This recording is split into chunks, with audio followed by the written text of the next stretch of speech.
Hi, it's Eric and welcome to the video conversation this week. I first of all want to thank everyone that took the time to come out to my Congress on Your Corner event at the Eden Prairie Cub. We had a great turnout of folks, great discussions on a wide variety of issues, and these little mini town hall meetings really allow me the opportunity to more effectively represent you. Keep watching for those in the near future coming to your neighborhood. Now we're going to get to our questions, and actually the first comes in from Stephen in Eden Prairie, who sent an email, and he writes in, "Dear Congressman Paulsen, I'm writing in support of U.S. government aid for a comprehensive health response to the rapid spread of the Zika virus.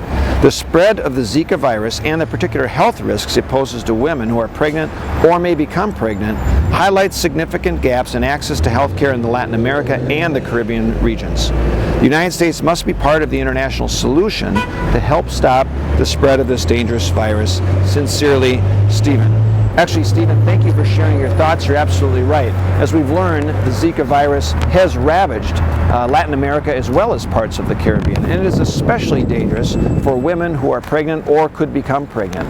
And now with the warmer weather approaching, of course, it's spread through mosquitoes, and there's increased worries about the mosquito population spreading the virus throughout the United States, and we've already had cases popping up around the United States. We did take action in the House this week. Two things. Number one, we wanted to make sure that the FDA has a quick review process as we look for solutions for vaccines or treatments for the Zika virus, so we are streamlining for a quick review process within the FDA. Secondly, the administration acted this week following up on a congressional recommendation to transfer unspent funds that were allocated for the Ebola budget, the Ebola virus budget that was a problem last year, and now putting that into the Zika virus account. So we've got an opportunity to move forward there on a bipartisan basis.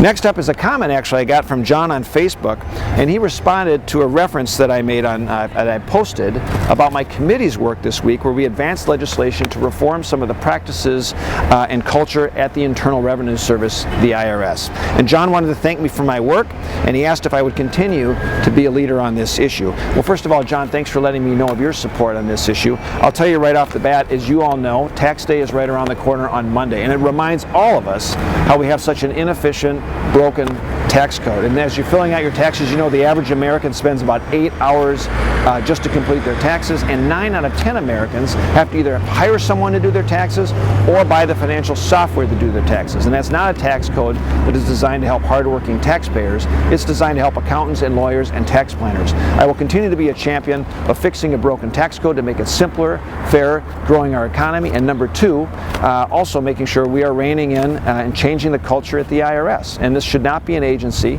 that is looking at what your personal beliefs are, but we want to make sure they are responsive and they're not that they have appropriate customer service time. So thanks for sharing your thoughts and views this week. If you have any thoughts, continue to give your questions.